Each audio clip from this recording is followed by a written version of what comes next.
प्रपन्न पारिजाताय स्तोत्रवेत्रैकपाणये ज्ञानमुद्राय कृष्णाय गीतामृतदुहे नमः। ओम नमो भगवते वासुदेवाय। ओम श्री गुरुभ्यो नमः।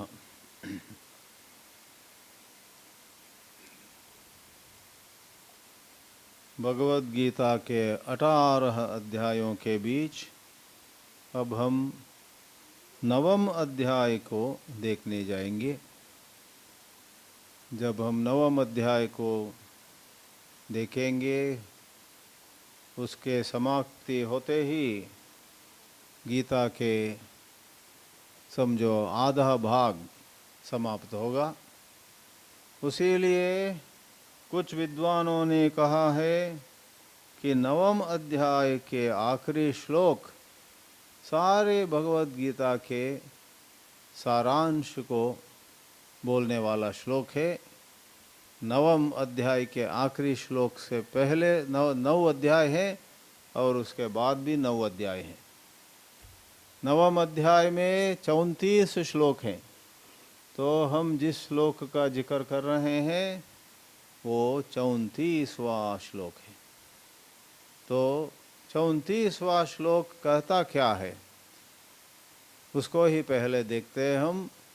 इस 9वें अध्याय ने हमें वो श्लोक दिया है जिसमें सच ही सबसे श्रेष्ठ उपदेश, सबसे श्रेष्ठ हितवचन हमें मिलता है।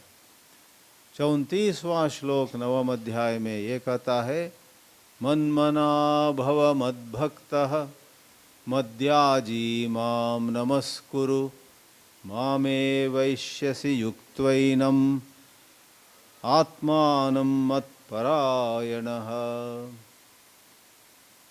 सारभूत है, बहुत ही महत्वपूर्ण है, फिर भी बहुत सरल है। तुम्हारे मन को मुझ में रखो, तुम्हारे बुद्धि को मुझ में रखो, तुम्हारे हृदय को मुझ में रखो, तुम्हारे सारे जीवन मेरे लिए हो। ईश्वर को अपने जीवन को समर्पित करो, ये संदेश है।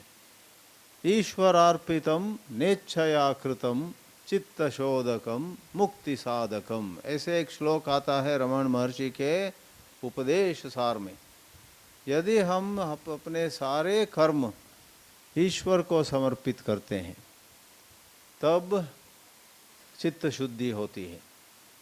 न इच्छया कृतम, वहाँ इच्छया का अर्थ है स्व इच्छया, अपनी कुछ इच्छा, अपने काम क्रोध, अपने कुछ जो पसंद है। कभी कभी हमें अंदर से मालूम है जो मुझे पसंद है वो सबके लिए अच्छा नहीं है।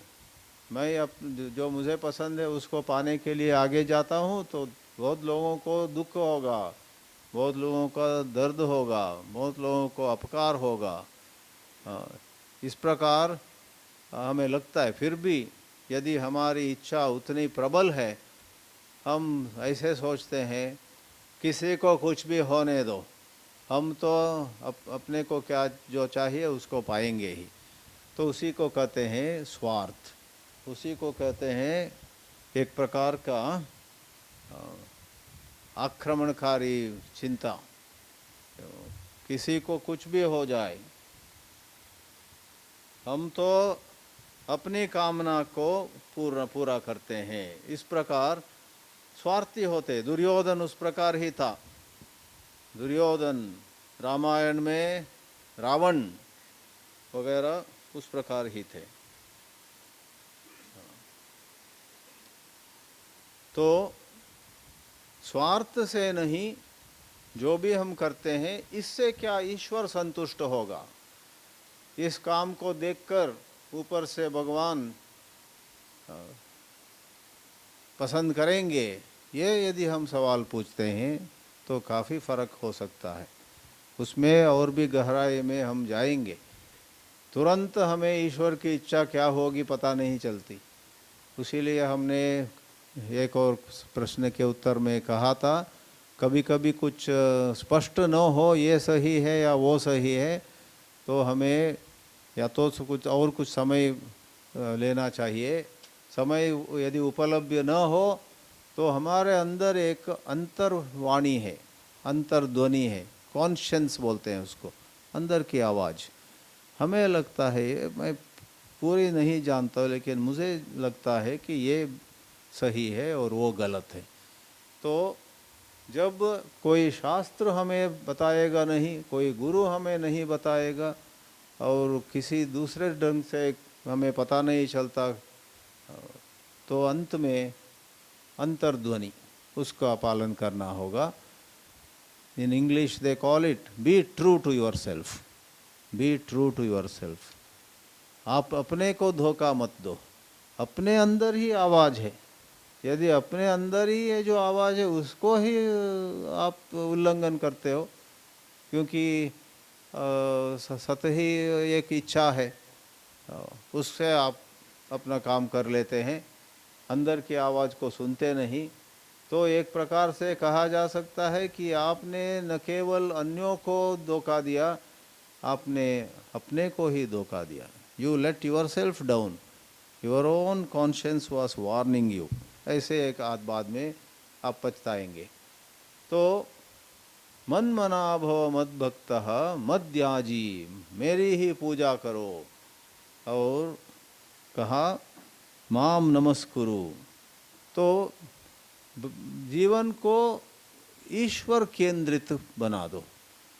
और ईश्वर यदि आपको अच्छी तरह मालूम न हो, मैं नहीं जानता हूँ ईश्वर कौन है, ईश्वर में मेरा उतना विश्वास नहीं है वगैरह, उसीलिए कहा जाता है कि सत्संग जैसा दवा और कोई नहीं है, सत्संग ही बड़ा औषध है।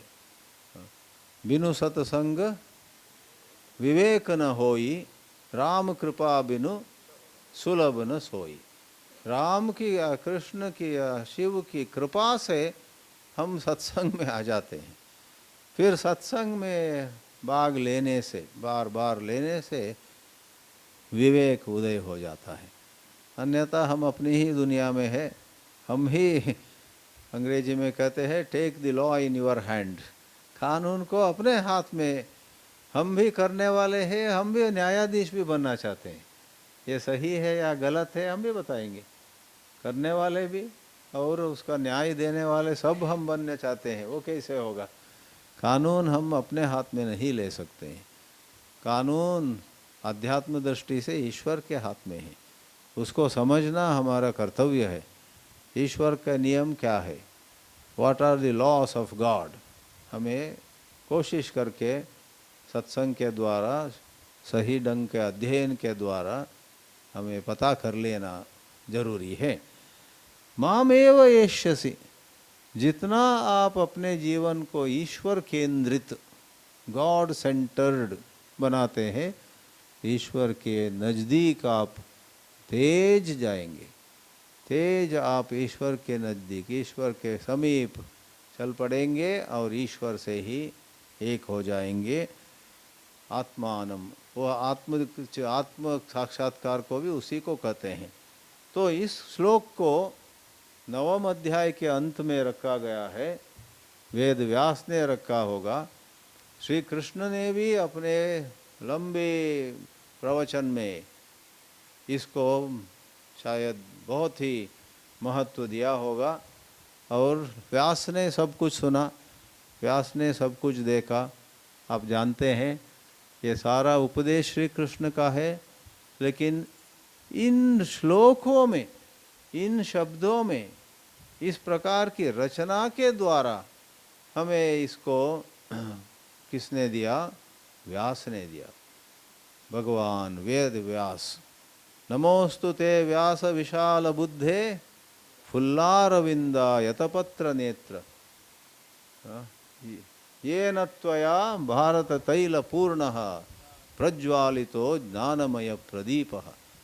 भारत तैल पूर्णः, महाभारत नाम का तेल को उसने लगा के ज्ञान रूपी दिया को जला दिया। ज्ञानमय प्रदीपः प्रज्वालितः भारत तैल पूर्णः। बहुत सुंदर ध्यान श्लोक है, भगवद गीता के 9 ध्यान श्लोक हैं, उनमें से एक वेद व्यास को समर्पित है, 2-3 भगवान श्री कृष्ण को, एक गीत महाभारत को भी एक श्लोक है। कौन सा है वो? नहीं नहीं नहीं, वो तो गीता पर है, महाभारत पर एक है, वो अंत में प्रध्वंसी न श्रेयसे भीष्मद्रोण तटा, भीष्मद्रोण तटा जयद्रथ जला गांधार नीलोत्पला शल्यग्राहवती कृपेण वहनी कर्णेन वेलाकुला अश्वत्थाम विकर्ण घोर मकरा दुर्योधनावर्तिनी सोत्तीर्णा खलु रणनदी कैवर्तक केशवः। हाँ, next one correct, thank you. पाराशर्य वचस सरोजममलम। तो वो भीष्म द्रोण तटा, वो भी इसको इसी का तैयारी करती है कि पाराशर्य वचस सरोजममलम। ठीक है, जाने दो। महाभारत को समर्पित वेद व्यास को, श्री कृष्ण को, वसुदेव सुतम, अदर वन प्रपन्न पारिजाताय, ये सब ठीक है। तो नवम अध्याय के अंतिम श्लोक हमने देखा। इस नवम अध्याय में क्या क्या विचार आते हैं, इसका शीर्षक क्या है, अध्याय का नाम क्या है? राजविद्या राजगुह्य। दोनों थोड़ा अजीब से समास है, शब्द रचना कुछ अजीब से है। ये राजनाम विद्या नहीं है, किंतु विद्या नाम राजा। राजविद्या शब्द को मामूली प्रकार से कोई इस प्रकार अर्थ देंगे, राज विद्या, ओके, राजाओं की विद्या होगी, बड़े बड़े राजा, मतलब विद्वान राजा, धीमान राजा, बुद्धिमान राजा, बड़े बड़े राजाओं ने शायद इस विद्या को अध्ययन किया, उसीलिए इसका नाम राजविद्या होगा। नहीं नहीं नहीं, विद्या नाम राजा। सारे विद्याओं में ये राजा जैसी है। और राजगुह्यम, सारे गुह्यों के सीक्रेट्स, सारे गुप्त विषयों के बीच ये बहुत ही बड़ा बहुत ही महत्वपूर्ण है। गुह्या नाम राजा राजगुह्यम, विद्या नाम राजा राजविद्या, इस प्रकार इसका अर्थ देते हैं। इसमें शुरुआत में बहुत ही ज्ञान दिया हुआ है, बहुत ही ज्ञान दिया हुआ है। विशेष करके देखिए श्लोक संख्या 4 और श्लोक संख्या 5। मया ततमिदं सर्वं जगदव्यक्तमूर्तिना मत्स्थानि सर्वभूतानि न चाहम तेष्वस्थितः। इस श्लोक में ही एक पहेली है, सारे जीवात्मा मेरे अंदर है लेकिन मैं उनमें नहीं हूँ। ये कैसी बात है? यदि वे सब आपके अंदर है, आप और वे साथ साथ हैं, आप भी उनके साथ है। न च मत्स्थान, व्हाट इज दैट, न चाहम तेष्वस्थितः, मैं उनमें नहीं हूँ।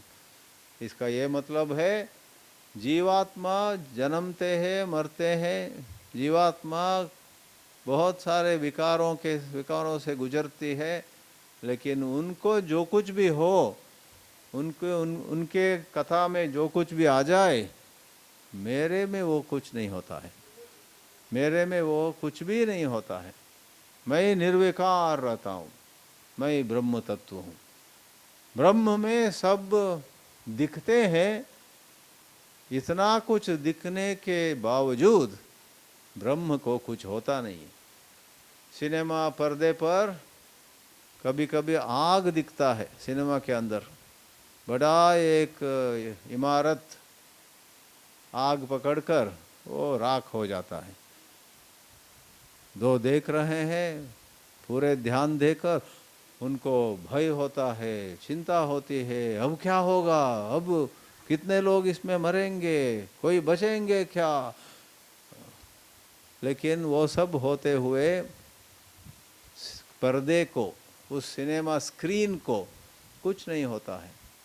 वो सब पर्दे पर हैं, लेकिन पर्दा उनमें है नहीं। किस अर्थ में? पर्दे को आग भी नहीं जलता। और दूसरा कोई सिनेमा आया शहर में, उस थिएटर में जहाँ बाढ़, इतना पानी पानी सब जगह। या तो एक क्या बहुत सारे मूवीज बने हैं, टाइटैनिक था ना, टाइटैनिक में सारा जहाज पानी में चले जाता है और जहाज के अंदर पानी घुसता है, सारे लोग पानी में डूबते हैं, इतने सारे, कोई कोई बचते हैं, 4-5 लोग शायद। टाइटैनिक 1998 में वो मूवी भी आया, उसको बहुत सारी प्रशस्तियाँ भी मिली। वो घटना हुई थी शायद 100 साल पहले, उससे कभी ऐतिहासिक घटना को लेकर सिनेमा भी बनाया हॉलीवुड ने। टाइटैनिक उस जहाज का नाम था। वो दुनिया के बहुत सारे सिनेमा टाकीस में दिखाया गया, लोग जा जा कर देखा। लेकिन पर्दा थोड़ा भी, शायद वो पर्दा भी एक बदलाव के लिए, गीता में जैसे कहा श्री कृष्ण ने, वो कहा न क्लेदयन्त्यापः न शोषयति मारुतः न दहति पावकः। पर्दा को सिनेमा वाला, सिनेमा के अंदर जो आग है उससे कोई नुकसान नहीं है, सिनेमा के अंदर जो पानी है उससे पर्दा गीला नहीं होता है। इसीलिए उसी को हम दृष्टांत के रूप में यूज़ कर रहे हैं। तो न तेषु अहम अवस्थिता। और तुरंत अगले श्लोक में भगवान बोलते हैं, अभी 4थे श्लोक में कहा सारे जीवात्मा मेरे अंदर हैं, और 5वें श्लोक में बोलते हैं न च मत्स्तानि भूतानि, जीवात्मा मेरे अंदर है ही नहीं। ये बड़ी अजीब बात है। आप ही कह रहे हैं जी सारे जीवात्मा मेरे अंदर है, और आप ही अब कह रहे हैं कोई जीवात्मा मेरे अंदर नहीं। और हम लोगों से कहते हैं सत्यम वद, हम लोगों से कहते हैं आज एक बात कल दूसरी बात मत बोलो, एक ही बात बोलो। लेकिन आप 2 श्लोकों में, एक श्लोक में ऐसे बोलते, दूसरे श्लोक में ऐसे बोलते।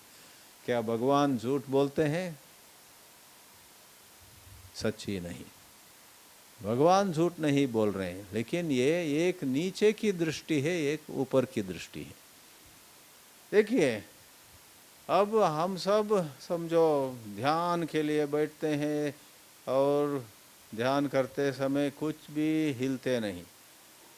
एक दृष्टि से कोई हिल नहीं रहे हैं, सब चुप बैठकर ध्यान कर रहे हैं।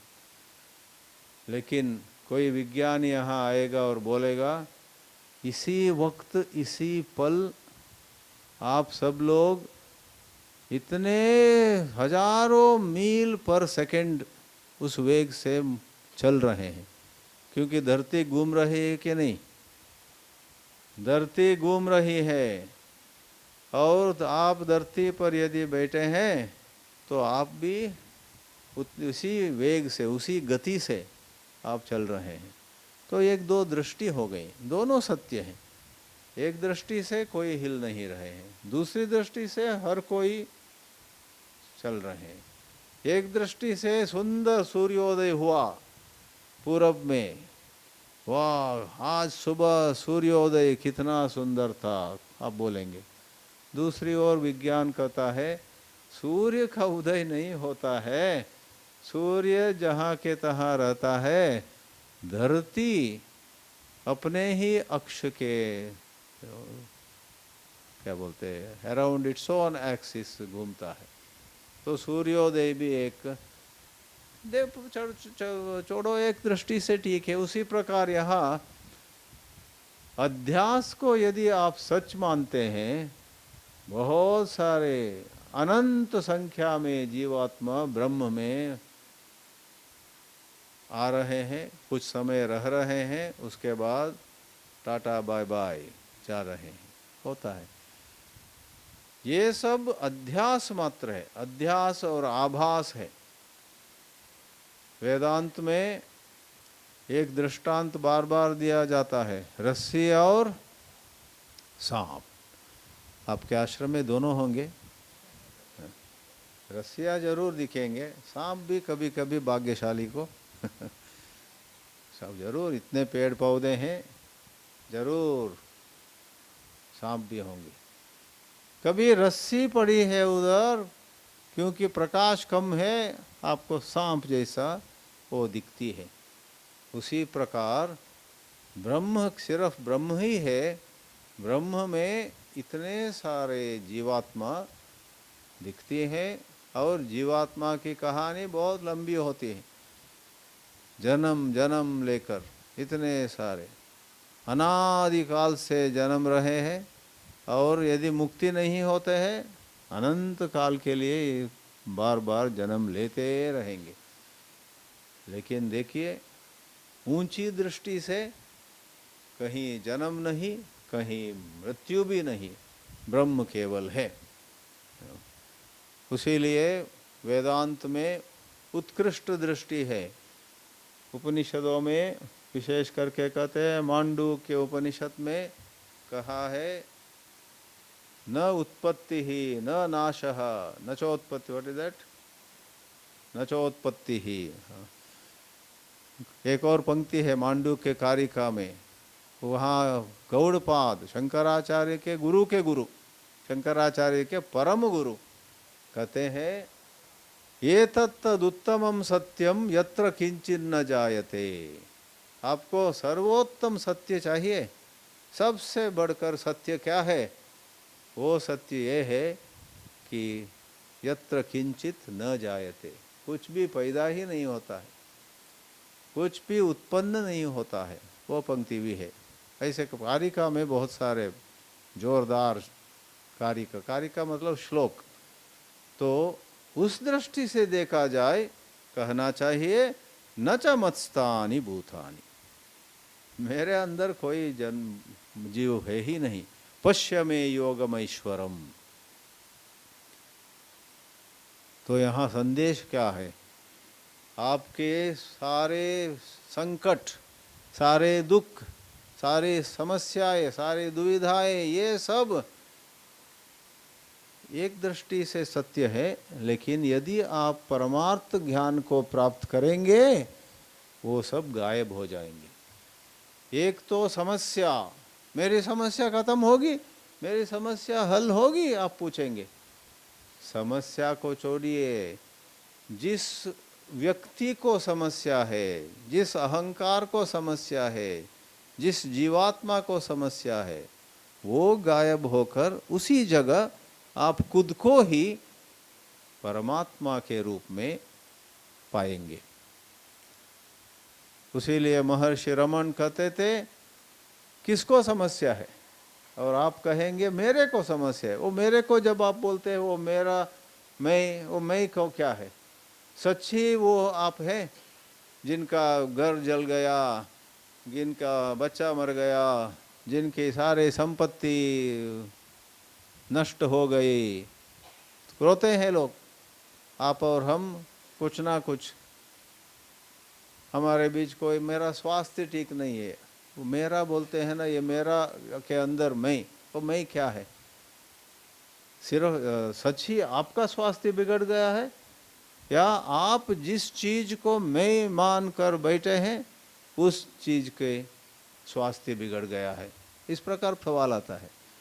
इसका मतलब हमारा अहंकार ही झूठ है, हमारा अभिमान ही झूठ है। मैं ये हूँ, कितना जवान था मैं, कितना सुंदर था, अभी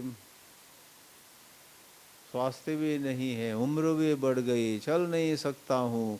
इस प्रकार कोई कहे, वेदांत कहेगा आप यदि उस परमार्थ ज्ञान को प्राप्त करेंगे, न उस जवान से आपका तादात्म्य होगा, न इस वृद्ध से।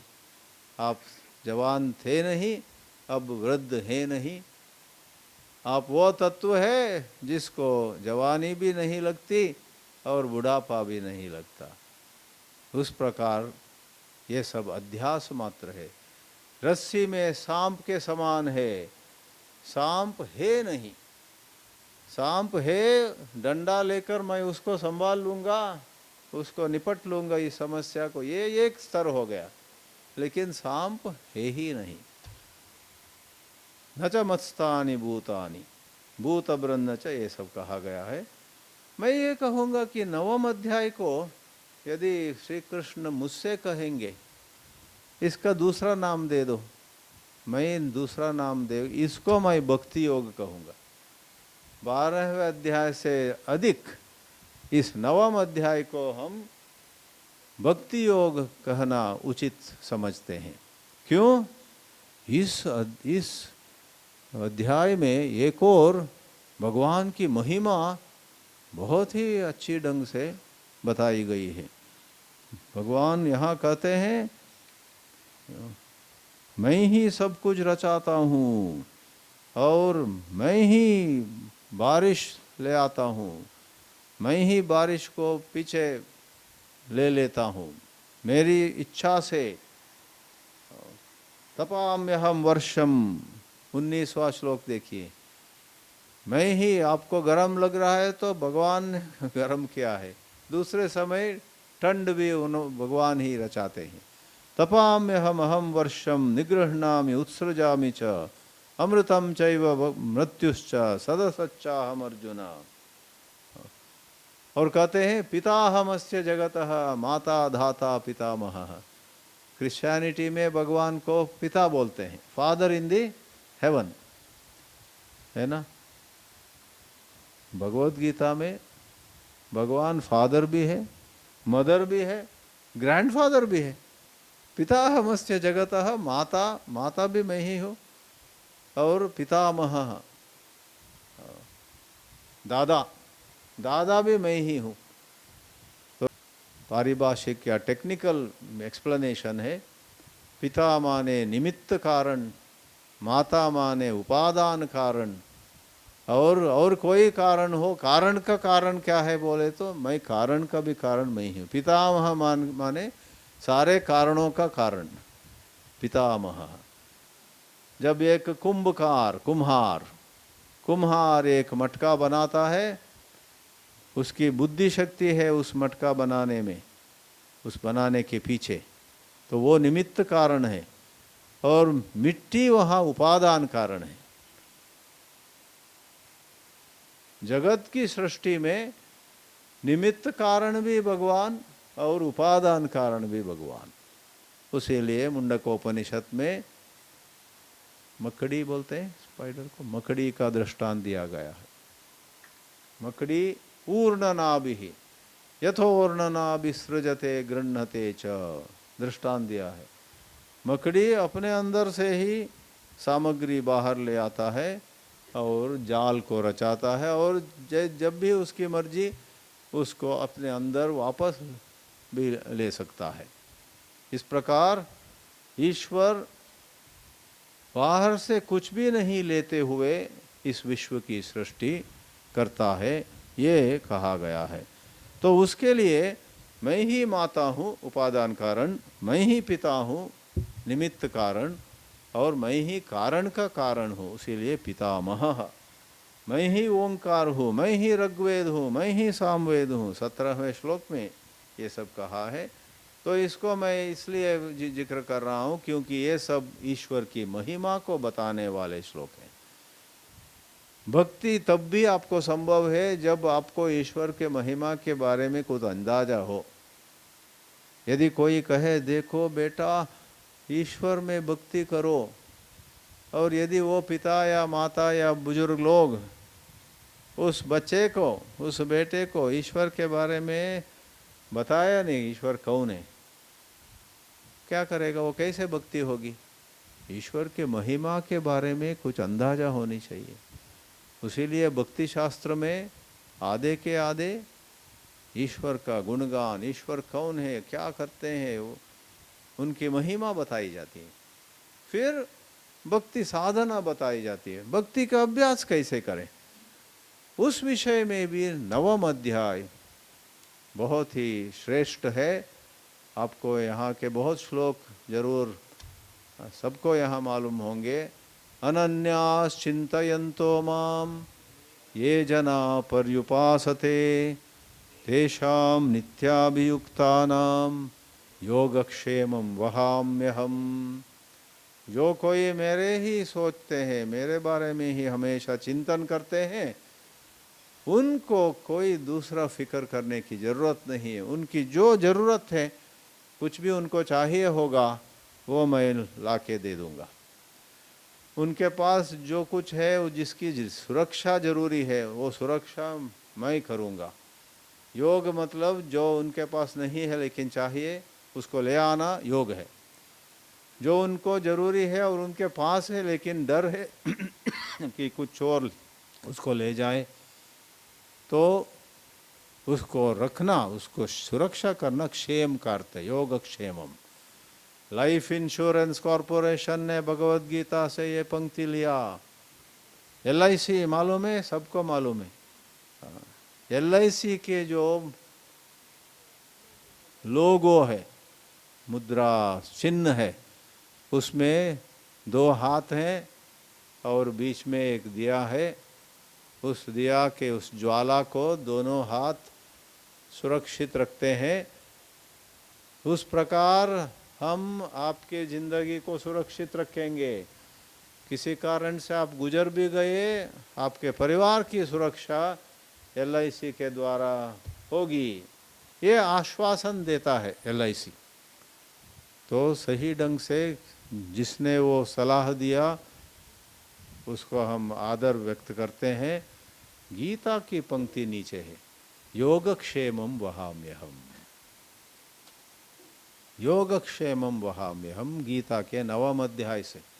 यद्यपि एक बार LIC ऑफिसर किसी ने आकर कहा, हम 9वें अध्याय पर प्रवचन दे रहे थे, स्वामी जी अन्याय है, भगवान कृष्ण ने LIC से ये पंक्ति लिया है क्योंकि उन्होंने कभी गीता नहीं पढ़ी थी। उनको ऐसे लगा कि LIC ने दिया श्री कृष्ण को। कृष्णा कृष्णा, ऐसे लोगों को क्षमा कर दो, उनको सजा मत दो उनको सही शिक्षा देकर उनको समझाओ कि ये गीता में आपसे जो दी गई, उस गीता में ये पंक्ति पहले आई, बाद में आपकी जहाँ आप नौकरी करते हैं उस LIC में उसको लिया गया है। योगक्षेमं वहाम्यहम्। और उसी प्रकार भक्ति के साधना कैसे करें? एक तो अनन्यास चिंतयन्तो माम, हमेशा बज बज कर, जप जप कर सुखी हो जाओ। तो दूसरे जगह कहते हैं हर कर्म में, आपके हर कर्म में सब कर्म उनको ही समर्पण करो।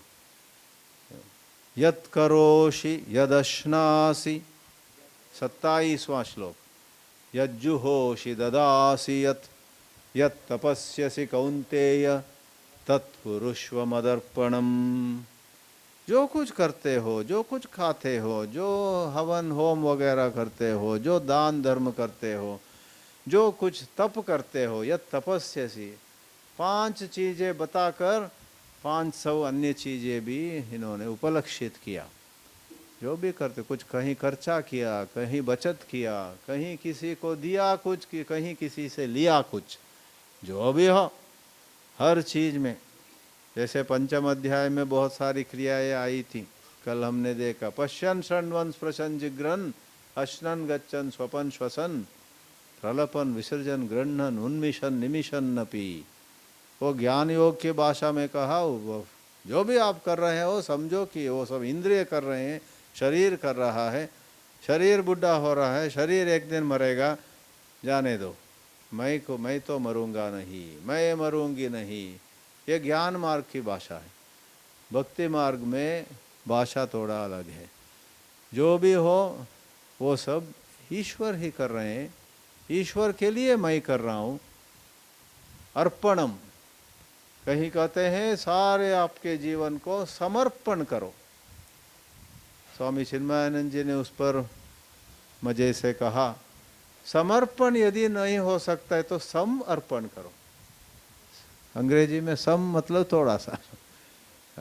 यदि मैं आपसे गिव मी सम वाटर, कुछ थोड़ा पानी दे दो, मुझे गिव मी सम मनी, थोड़ा मुझे पैसे दे दो।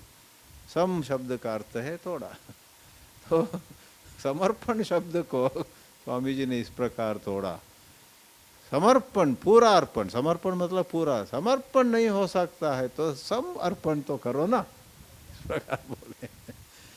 तो यहाँ आया मदर्पणम। कहीं किसी संत ने इसको, शायद अखंडानंद जी होंगे, इस श्लोक को थोड़ा मोड़ दिया।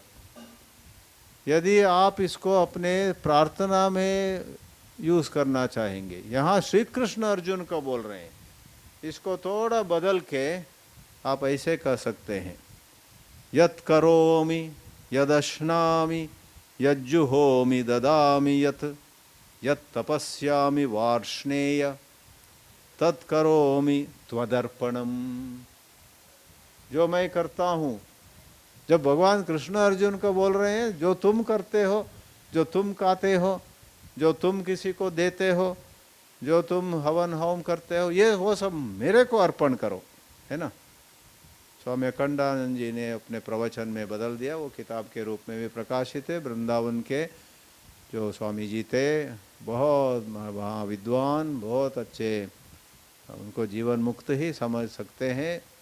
तो उन्होंने बहुत अच्छा साहित्य हिंदी में छोड़ दिया हम सब के लिए। उसमें ये मिलता है कि एक जगह, यत् करोमि, आप बैठे हैं श्री कृष्ण की प्रार्थना कर रहे हैं, हे श्री कृष्ण, मैं जो करता हूँ, मैं जो देता हूँ, मैं जो खाता हूँ, मैं जो हवन होम करता हूँ, मैं जो तपक करता हूँ, वो सब आप कौन्तेय नहीं बोल सकते। कृष्ण अर्जुन का हे कौन्तेय कहा, आप अब श्री कृष्ण को संबोधित कर रहे हैं, उसीलिए वार्ष्णेय, वृष्णि वंश में जिनका जन्म हुआ। वृष्णि नाम वासुदेवोस्मि अगले अध्याय में आने वाला है। कुलशेखर कहते हैं मुकुंदमाला में, वृष्णि नाम वृष्णि वंश प्रदीप, वहाँ वह अभिव्यक्ति आती है, वृष्णि वंश प्रदीप। वृष्णि वंश में बहुत उजाला ये कृष्ण थे, कृष्णावतार बहुत ही प्रसिद्ध था। आपके आश्रम में मुकुंदमाला के अध्ययन होना चाहिए, हम भेजेंगे आपको। मुकुंदमाला आपने पढ़ा है ना, महेंद्र जी भी? 4 श्लोक, शायद कुछ श्लोक आपके अध्ययन की सामग्री में भी होगा, जैसे कायेन वाचा भी उसमें आता है। अन्यथा मुकुंदमाला संस्कृत में एक कृति, कृष्ण भक्ति में बहुत ही श्रेष्ठ, बहुत ही सुंदर, संस्कृत भाषा में बहुत ही सुंदर कृति है। तो वृष्णि वंश प्रदीप जयतु जयतु देवो, ऐसे एक श्लोक है। हाँ, देवकी नंदनोयम जयतु जयतु कृष्णो वृष्णि वंश प्रदीप जयतु जयतु मेघ श्यामल कोमलांग जयतु जयतु कृष्णो। अंत में है बहुत सुंदर श्लोक। कुछ श्लोक इतने सरल भी है, सब लोगों को तुरंत आनंद आएगा उसमें, ज़्यादा संस्कृत की क्लिष्टता भी नहीं है। तो उस श्लोक में वृष्णि वंश प्रदीप आता है। तो वार्ष्णेय कहा स्वामी अखंडानंद जी ने, तत्कुरु यत् तपस्यामि वार्ष्णेय तत्करोमि त्वदर्पणम, सब तुम्हारे लिए देता हूँ।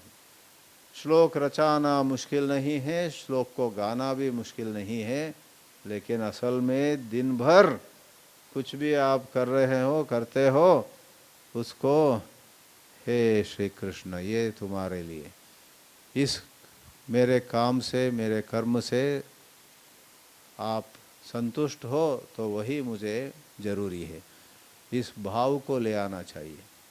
इस भाव को ले आकर उस मुताबिक देखो, जब आप कुछ किसी चीज़ को श्री कृष्ण को समर्पण करते हैं वो खराब कर्म नहीं हो सकता है। यदि आप अपनी माँ से बहुत प्यार करते हैं और माँ के लिए दुकान से बाजार से कुछ लेकर जाते हैं, क्या आप सड़े हुए फल लेंगे? आप कुछ सड़ा हुआ मिठाई लेंगे? माँ हो पिता हो कोई आपको बहुत प्यारे हैं उनके लिए कुछ ले जा रहे हैं बाजार से, बिना सही ढंग से देखकर कुछ दे दो, वो पैक करो पैक करो, आप देखना चाहते मुझे देखना नहीं है पैक करो, ऐसे नहीं करते हम।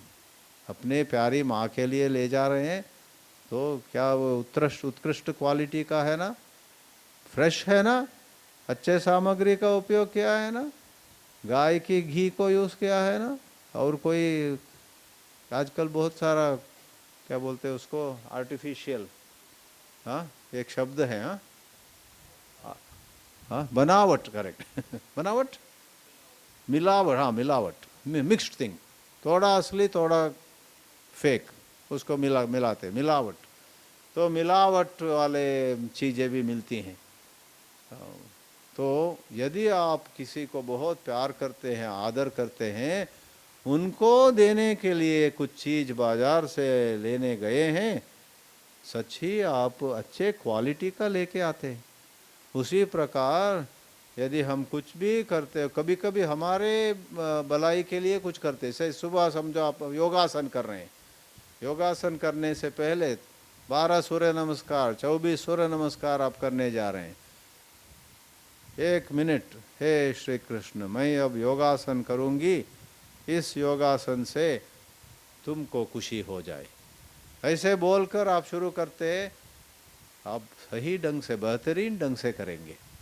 अन्यथा मेरा एक मित्र है, एक सूर्य नमस्कार किया, सोचा कि थोड़ा व्हाट्सएप मैसेज देखूंगा कोई आया, हाँ 2 व्हाट्सएप मैसेज देखा, एक वीडियो देखा, एक और सूर्य नमस्कार किया, मित्राय नमः हुआ, फिर रवये नमः, मित्राय नमः, रवये नमः, सूर्याय नमः, भानवे नमः, खगाय नमः, पूष्णे नमः, है ना, और बाद 12 नेम, हिरण्यगर्भाय नमः, मरीचे नमः, आदित्याय नमः, सवित्रे नमः, अर्काय नमः, भास्कराय नमः। तो एक एक नाम देकर आप कहते हैं, ये मित्र ऐसे था, फिर रवैये कर दिया, दूसरे नमस्कार, बीच में भी हाँ हाँ मुझे ये क्यों करना है, लेकिन करना तो है, डॉक्टर ने बोला योगासन हर रोज़ करो डॉक्टर। फिर उसके बाद थोड़ा चाय पीने का मन हुआ, योगासन के बीच चाय, लेकिन पूछने वाले कोई नहीं है। और उसके बाद थोड़ा किताबें वगैरह अलमारी में थोड़ा एडजस्ट करने गया, इसीलिए कहा मुझे 12 सूर्य नमस्कार करने के लिए 1 घंटा चाहिए बोला। मुझे आश्चर्य हुआ, 1 घंटा 12 सूर्य नमस्कार करने के लिए, क्योंकि बीच में वो मिलावट वाला मिठाई है, वो शुद्ध मिठाई नहीं है। यदि आप श्री कृष्ण को अपने आसन प्राणायाम अपने जप तप ये सब श्री कृष्ण को समर्पण करने जा रहे हैं, तो उसको जितना हो सके, आपको कुछ सीमाएं होंगी उम्र के हिसाब से या कुछ किसी दूसरे की तरह उतने अच्छे तरह शायद आप ये काम नहीं कर पाएंगे, कोई बात नहीं, can you do your best. आपकी ओर से कितने बेहतरीन प्रकार से बढ़िया प्रकार से आसन प्राणायाम किया जा सकता है, कोई भी काम हो। कोई दोस्त आया है उसके लिए आप कॉफ़ी बना रहे हैं 2 लोगों के लिए, आप भी पिएंगे,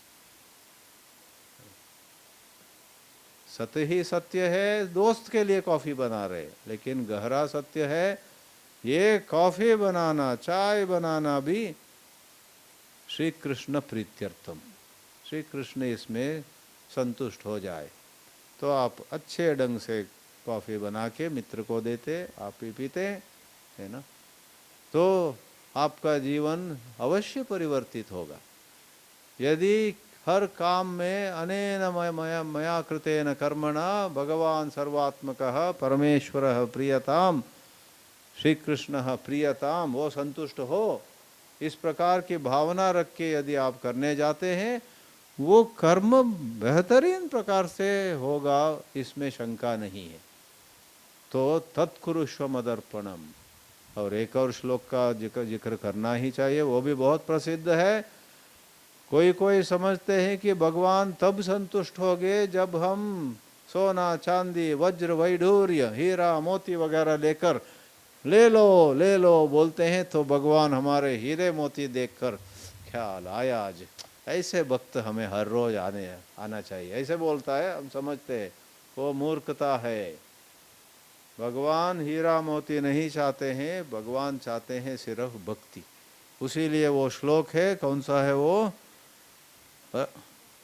26वां श्लोक, पत्रम पुष्पम फलम तोयम यो मे भक्त्या प्रयच्छति तदहम भक्त्युपहृतम अश्नामि प्रयतात्मनः। ऐसे करने के लिए आदमी या औरत प्रयतात्मा होना जरूरी है। काफ़ी आत्मसंयम होने से ही हम सही ढंग से जी सकेंगे। सिर्फ किताबी ज्ञान पाने कर आत्मसंयम नहीं आता है। आत्मसंयम प्रयतात्मनः शब्द का अर्थ है जिसका अच्छा संयम है, क्योंकि बहुत बार कॉम्प्रोमाइज करने का, चलेगा चलेगा, जैसे मैंने कहा ना, मिठाई खरीद रहे हो, वो दुकान वाले से क्या है आज, अच्छा वो दे दो, आधा केजी दे दो, ऐसे बोलकर बिना परखे ले आते हैं, तो संभव है कि वो ठीक नहीं हो।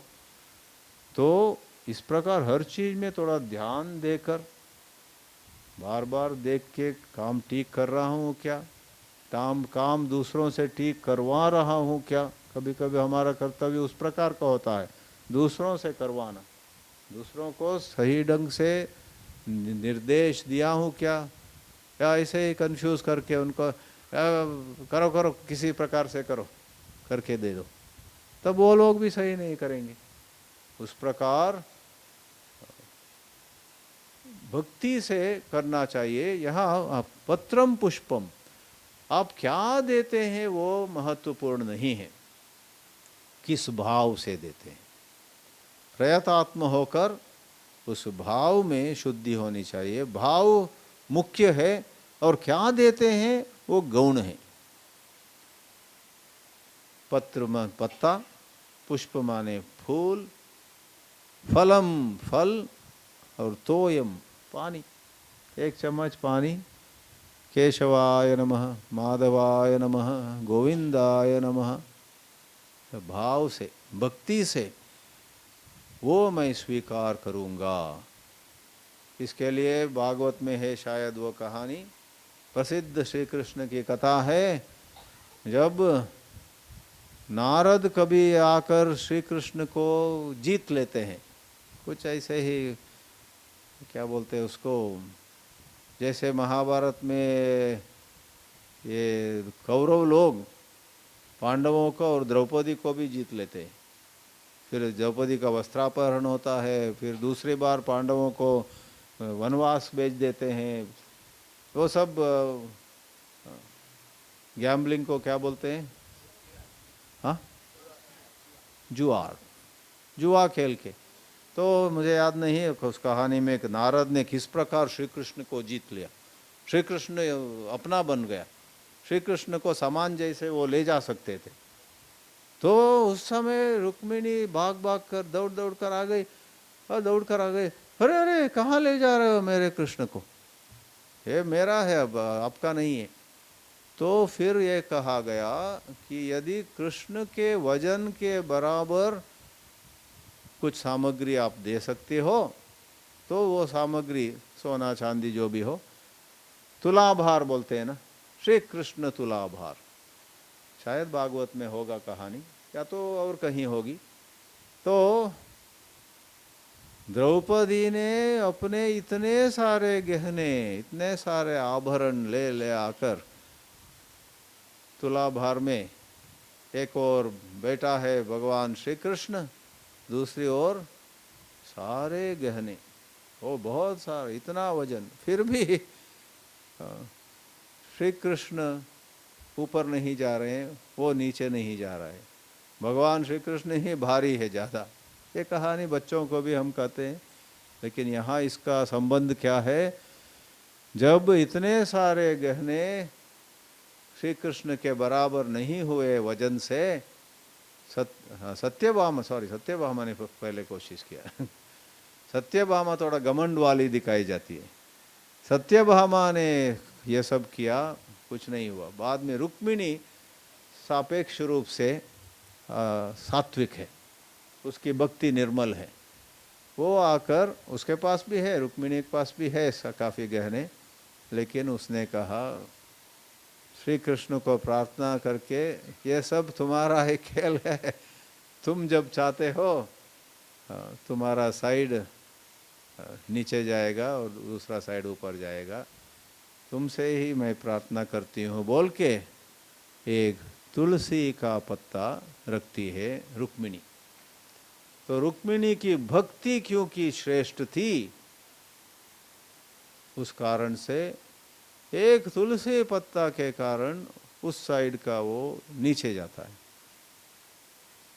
श्री कृष्ण अब शायद छत, उसका सिर शायद छत छूता है, पता नहीं। तो भक्त्युपहृतम, भक्ति से समर्पण की हुई चीज मैं आनंद से स्वीकार करता हूँ। अश्नामि प्रयतात्मनः। बहुत सारे इस प्रकार भक्ति की महिमा, और एक ही मिनट में हम एक और कहेंगे इसमें, बहुत, वो भी बहुत ही महत्वपूर्ण है। हम लोगों ने कितना भी पाप किया हो, हम लोगों ने कितने भी दुराचार किया होगा, जिनका आचार ठीक नहीं रहा उनको दुराचार बोलते हैं। उनमें से भी बहुत ही दुराचार जिन्होंने किया होगा उनको सुदुराचार बोलते हैं। दुराचारियों के भी बीच अव्वल सुदुराचारी। अपि चेत सुदुराचारः, कौन सा श्लोक है? 30। अपि चेत सुदुराचारः भजते माम अनन्यभाक् साधुरेव स मंतव्यः सम्यक व्यवसितो ही सह क्षिप्रम भवति धर्मात्मा शाश्वत शांति। वो 2 श्लोक देसी 30 और 31 में इतना बढ़िया आश्वासन। जिन्होंने अपने जीवन के बारे में आशा छोड़ दी, मैंने इतना गलत, इतना बुरा जीवन बिताया, अब मैं रहने योग्य नहीं हूँ, मैं खुदकुशी करूँगा, मैं अपने को रस्सी लेकर खुदकुशी करते हैं ना, आत्महत्या बोलते हैं, मैं आत्महत्या करूँगा।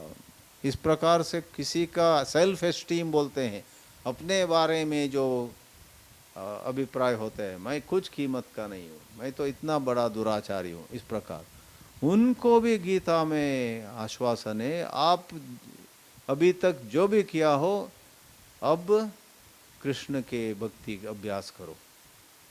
भजते माम अनन्य भाग, मन को और इधर उधर मत भेजो। वो सब किया, आपने खुद देख लिया उसका परिणाम क्या है, गलत चीजें करके उसका असर क्या है आपने देख लिया है।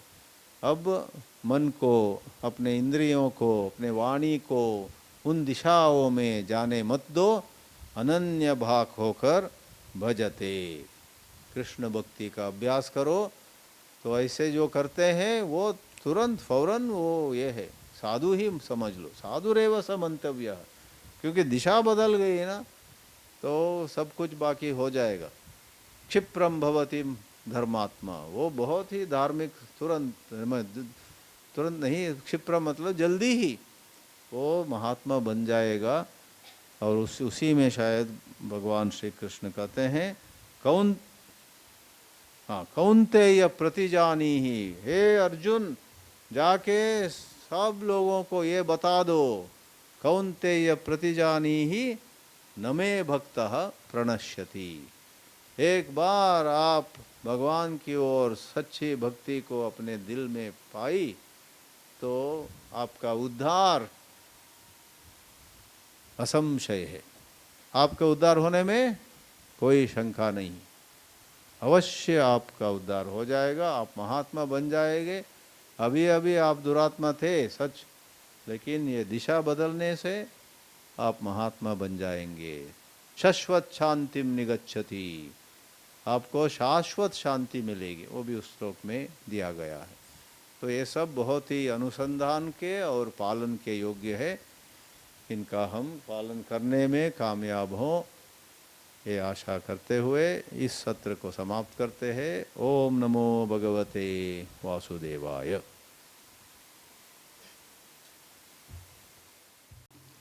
सतगुरु महाराज की जय। प्यारे भक्तजन महानुभाव, पंचदिवसीय गीता प्रवचन का आज तीसरा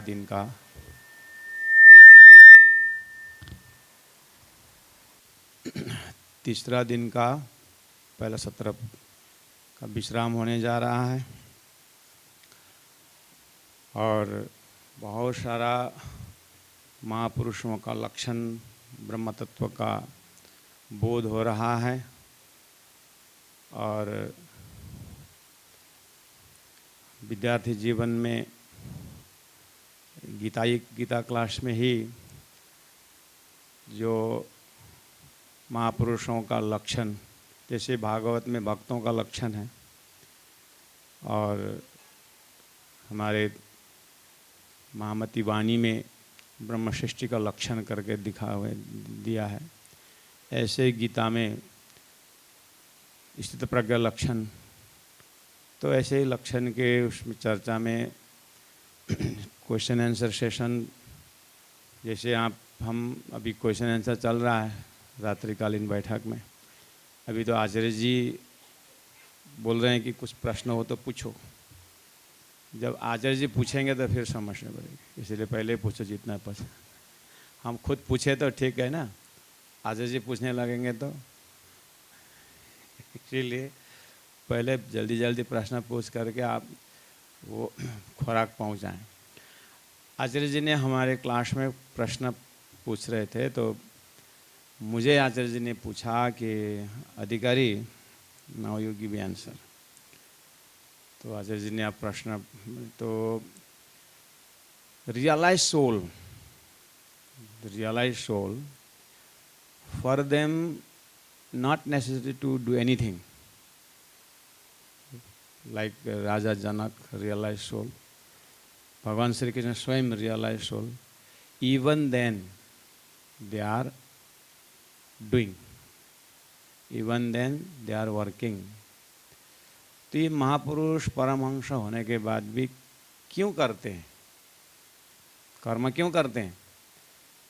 तो आंसर तो आता है अंदर अंदर, लेकिन उत्तर देना, अब व्याख्या करना उस समय के उस चिंतन में, तो कुछ सुझाने उठा धीरे से, और उसमें अंग्रेजी में व्याख्या करना है। और अंग्रेजी में वेदांत दर्शन और गुरुदेव का बुक्स रेफर करना, डिक्शनरी लगा करके एक दिन में एक पन्ना पेज पढ़ना, एक पेज में लगभग 12-15 डिक्शनरी में निकालना पड़ता था।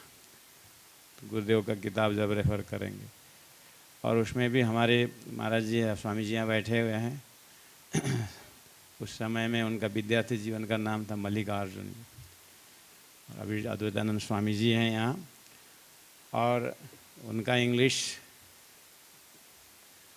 एक बार वो ऐसे वेदांत ऐसे इंग्लिश में उन्होंने लेक्चर, मतलब अपने बारी में 15 मिनट का आधा घंटा का जो लेक्चर, ऐसे इंग्लिश में कि हम तो कुछ पल्ला नहीं पड़ा।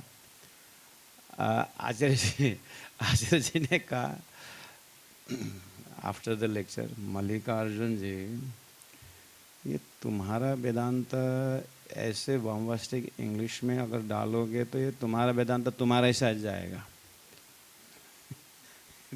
Your Vedanta is go with you, come to the lemon down. और like Mahatma Gandhi simple English, simple sentence you use like that, Acharya ji guided him. So ऐसे ऐसे स्टूडेंट हैं, और उनके सामने महापुरुष क्यों कर्म करते हैं उसका इंग्लिश में बना के देना, थोड़ा मनन चाहिए ना, तो फटाक से आचार्य जी ने उठा दिए। तो अब तो ऐसे महापुरुष क्यों करते हैं कर्म? तो मैंने जस्ट फॉर टाइम पास। प्राणनाथ प्यारे की जय। मेरा आंसर शॉर्ट एंड स्वीट हो गया, जस्ट फॉर टाइम पास। आचार्य जी इतने हंसे, सब हंसे सब, क्योंकि ये बड़ा बड़ा घुमा घुमा के अब आंसर देना, ये वो लॉजिक देना, सब था उनका व्याख्या में। मेरा व्याख्या सीधा सीधा हुआ, जस्ट फॉर टाइम पास। अब खेल ख़त्म हो गया वहाँ पर, उतना करके मैं बैठ गया आंसर दे करके। तो बहुत दिन तक जब जब पूरा व्याख्या होता था तो आचार्य जी जस्ट अधिकारी told time pass. Time pass चलता रहा। तो भज गोविंदम का वो चल रहा, भजन मैंने फर्स्ट जो है भज गोविंदम, आचार्य जी ने हमें भज गोविंदम फर्स्ट सत्संग में ना शुरू में ही भज गोविंदम क्लास लिए। तो भज गोविंदम में इतना सुंदर सुंदर व्याख्या कि वैराग्य टाइप वो ब्रह्मचारियों का वो मतलब उस कोर्स के लिए ज़रूरी होगा कि फर्स्ट तो वैराग्य होना चाहिए ना।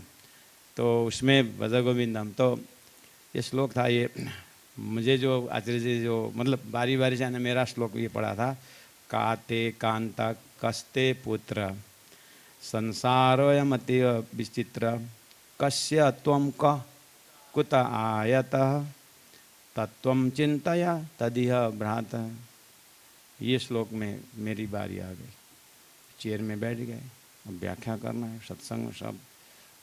और वो हमारी जो थी ना मोटी दीदी, क्या मनोजा, अभी तो चैन बेचारा वो अभी तो गुजर भी गई, वो सन्यासी नहीं हुई। तो वो नीचे गौर के देखती थी, थोड़ा सा मिस्टेक किया क्योंकि वो मुझे हमें इंग्लिश पढ़ाती थी, तो घोड़ा सा भी देख के तो वो बड़े बड़े आँख से देखती थी नीचे से। अब जैसे व्याख्या करना है तो समझ तो आ रहा है, जैसे काते कांता, हु इज वाइफ, काते कस्ते पुत्र, वो इज सब बढ़िया ज्ञान है। कौन है सारा सब? संसार है मत विचित्र है, संसार विचित्र है। समझ तो आ रहा है ना आपको, हमें समझ में आ, मुझे समझ में आ रहा है। कश्य तुम कहत, हु आर यू, कुता आया था, from where did you come, from कहाँ से आए, ऐसी सारी बातें हैं।